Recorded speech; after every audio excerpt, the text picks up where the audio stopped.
Hello, everybody.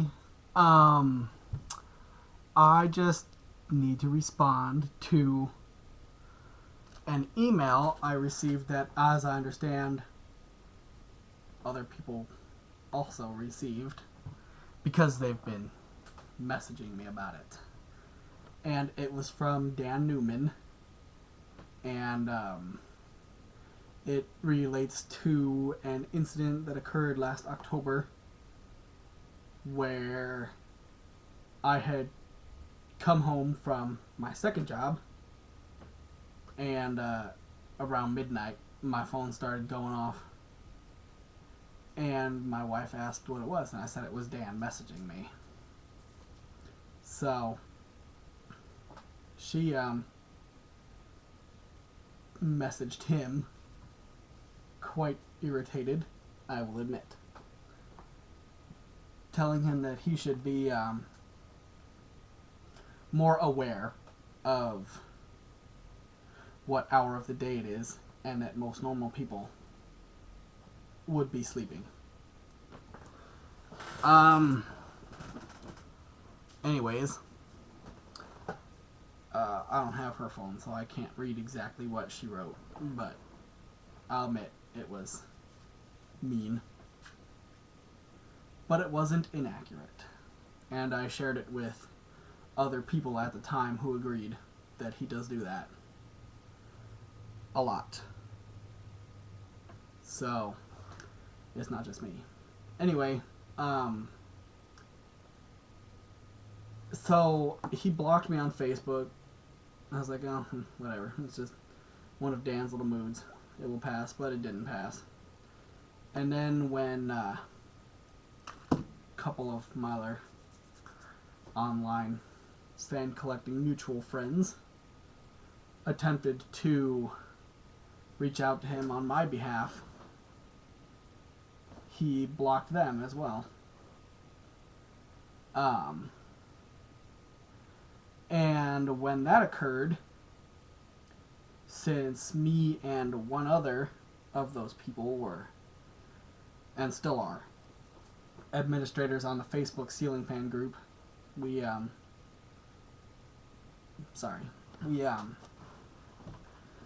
brought it up with the other members that this kind of behavior is spontaneous, irrational, and not really the kind of behavior that is good to have as a member of the staff there, and they agreed unanimously. So, contrary to what this person probably thinks, I don't know why I'm saying this person. I already said it was Dan. Contrary to what Dan probably thinks, I didn't ban him or remove him as an admin out of the blue, nor did I convince anyone into thinking it. I just brought it up and they agreed.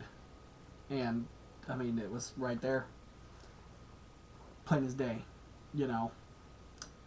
And so we did that, and then he messaged Jimmy Pickering, the creator of the Ceiling Fans group on Facebook, that if he was not reinstated as an admin, he was going to take his posts elsewhere, which, whatever. And he was going to tell all of his contacts with the fan manufacturing industry to stop posting there, which essentially is a form of blackmail, I guess. That's certainly the way Jimmy took it. And when he shared literally screenshots of the messages Dan sent him, we agreed. That'd be me and the other two members of the Ceiling Fan staff and Jimmy. So it certainly didn't help his case any. So, whereas before, maybe, it just would have been, well, let's see how things are. But that certainly did kind of seal the deal. And reaffirmed that we made the right decision, because someone who reacts like that is just not,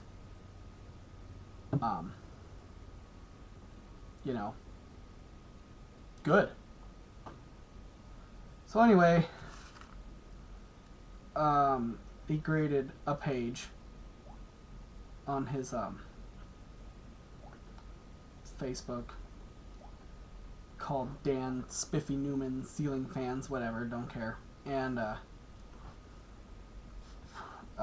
then he proceeded to post about it on the ceiling fan group, which normally wouldn't be that big a deal, except as per his messages before that Jimmy received privately and shared with the rest of us in our group chat for the staff members, was created specifically to compete with the group that he was posting it in.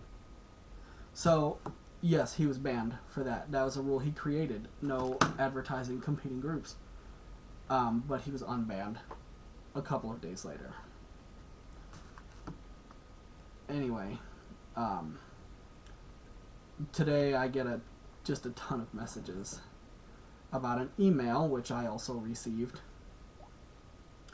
And it's very long. And it's very long, actually.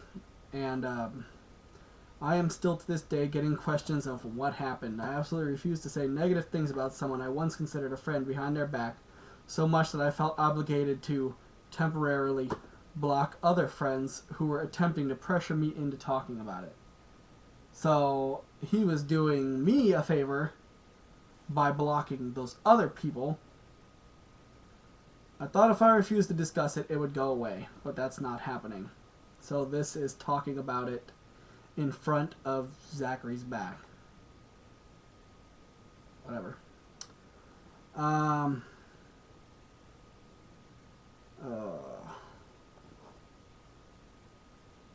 Anyway, he references the incident that I told you about now.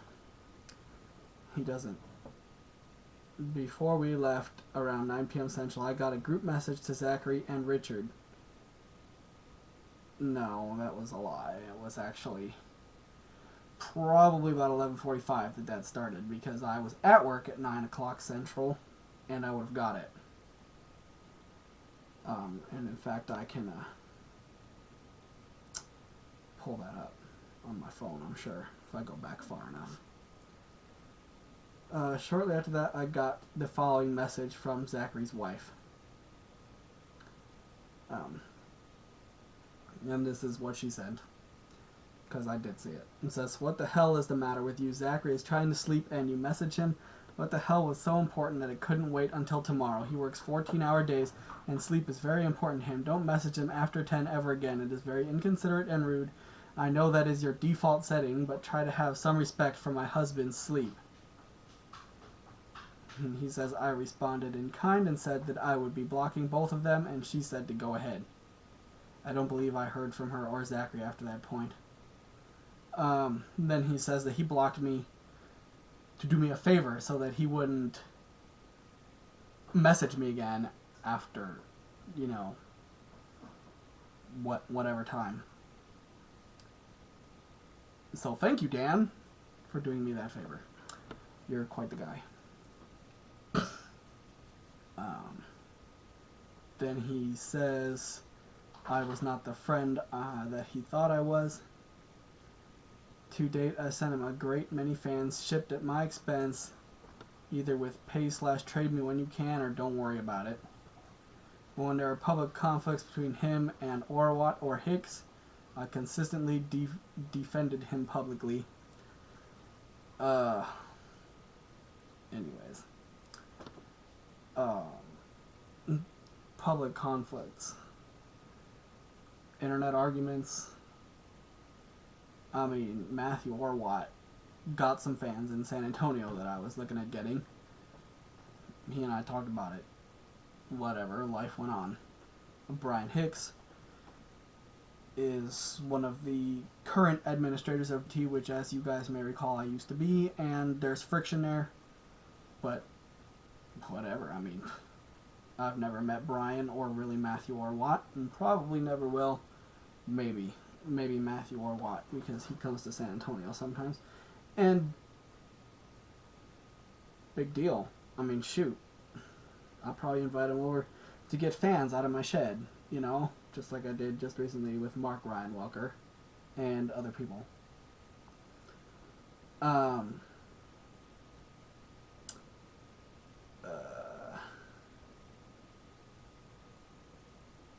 and then Dan talks about his wife is convinced that most people who are friends with Dan are just using him because, you know, Dan is so important that he would be used.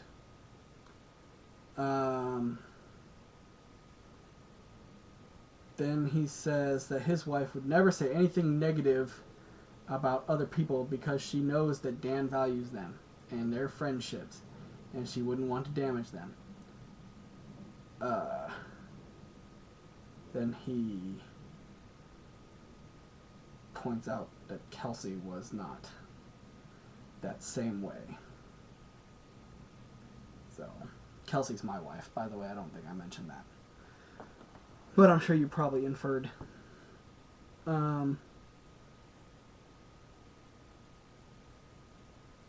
You know, I certainly wasn't happy that Kelsey messaged Dan. But, in hindsight, I mean, she was right to begin with. And secondly, it sure did kind of open the... Because what Dan fails to mention is how he responded to it. Yes, I had agreed to trade Dan fans. I've paid him for everything that I agreed to buy from him. No, I haven't sent him the fans in trade, but I'll get to that. Then he says, I don't know the details of what happened after that, other than that I was banned from iHeart Fans, because another rule that Dan created and we adopted was that you couldn't have the admins blocked on the group. And me and the two other people that he blocked were all admins on iHeart Fans. So yes, he was deleted from iHeart Fans and removed as an admin from the Ceiling Fan group. I talked about that already. I have been told the ban has been lifted, but I have no interest in rejoining unless I was reinstated as admin, and the current administrative staff was removed. Good luck with that. Then he talks about how sad he is that Jimmy, who is local to him, was, you know, in on this. I'm the only collector remotely close to him, and I plan to visit him every time I was in the area. You should have seen how happy he was last time I visited. Jimmy's an adult. And I don't know what his exact current situation is, but I'm sure he's not dependent on anybody for anything.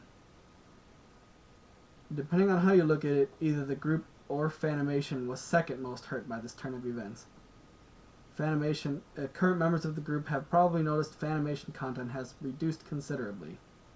That's because I was given strict instructions to keep an eye out for anything that might be proprietary or reflect poorly on their involvement in the group and delete it immediately. Without my ability to do that, they have fallen back. I did notify them and the other manufacturers I'm affiliated with as soon as I was removed, as well as a couple others that were interested but hadn't yet joined. Okay. Dan is a guy with a keyboard. He's not really affiliated with anybody, but, you know, he does do work with Fanimation, but he doesn't work for them. And he's certainly not this all-powerful fan god that he's portraying himself to be. If the manufacturers want to contribute in the group, they're more than welcome to. But it's not sponsored by any one particular brand. You know, so free conversation is allowed. If someone doesn't like Fanimation fans, they can certainly express that in a mature manner. Just like with anyone, you know, if they sit there and they, you know, say, oh, Crapton Gay, that sucks, and you know, whatever, then they're going to be banned. And it doesn't matter which brand they're talking about. I've run groups and DT and many websites before that that did not have to even do with fan collecting for years. And I won't show favoritism to any company or any person. And neither do any of the other admins. Then he says, Zachary does owe me a decent amount of money and or fans. I presume I'll see it/them someday. I don't owe him any money. I did owe him fans, but then during a message with a third party who was one of the people that he blocked for talking about the situation, he said he can send them or not. And, you know, he's being kind of a butthead. So I choose or not.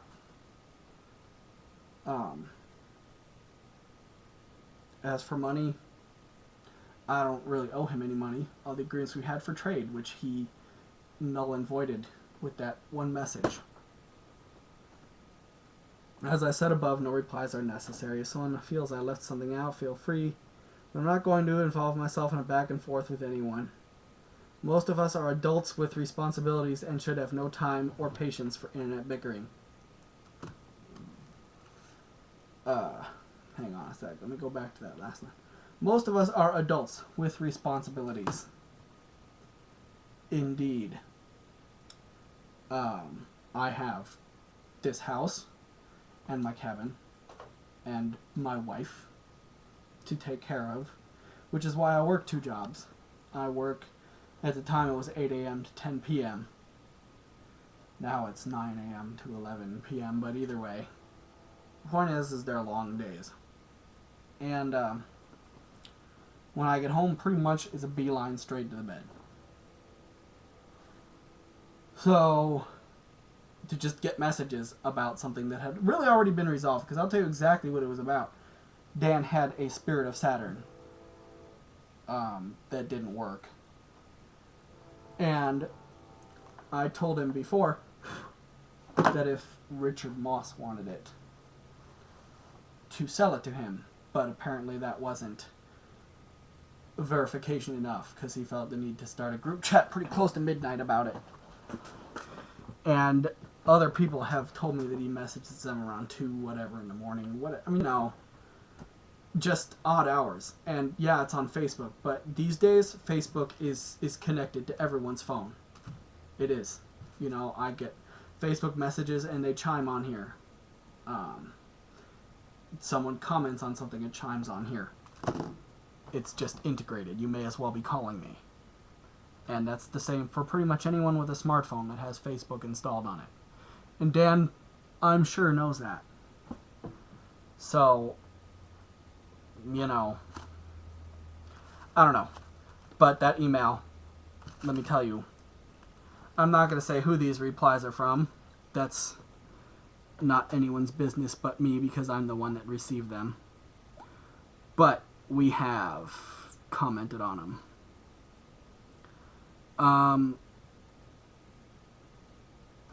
Quote unquote, I responded in kind. No, you didn't. Like, we don't care, stop with the drama. As far as the Fanimation group trips, I wouldn't even go whenever Dan went. I would go myself. Wow, seriously, some people never get it. Grounds for harassment. We all know Dan is a compulsive liar. So many lies in that email. And then here,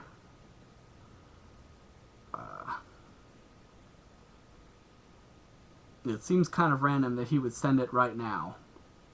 He reminds me of a 6th grader. It's like, when someone yelled at me, I need to tell the teacher. Just thinking back to my own 6th grade class, and one kid in particular who used to do that. I'm not going to disagree.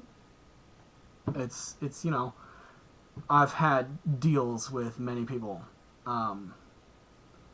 Perry Zambrana threatened to send his people over to San Antonio to kill me for banning him off DT. You know, when we found out that there was a member of DT who had sent inappropriate text messages to minors, first thing that Sean Brown did was message me joking about it. And then when I got involved, they were just so upset. Well, you know, yeah. And so I'm going to get involved. That's big news. I'm not just going to ignore it because it might hurt the site's image or whatever. I don't know. And then when that all went south, there was this whole big ordeal with them, but life goes on. The Dan thing, I've said relatively little about it until now, and except to people in my inner circle, I guess you could say. And so, whatever, it's out there now. But he wrote a 10-paragraph or so email and sent it to I don't even know who, because it says it was CC'd and people have told me they got it, but the way he sent it, I can't see who it was CC'd to. But anyway, so that's why I made this video, so you can all see the response. And I know it's long, but it's still not as long as his videos about the ceiling fans at Farm and Fleet, or whatever the hell. So I figure you're still coming up short. So anyway, that's it. And if you have any questions, maybe I'll answer them if I feel like there's something that you need to know, or maybe I won't. I don't know, but I won't answer them publicly, most likely, so you can message me on Facebook. Right? Later.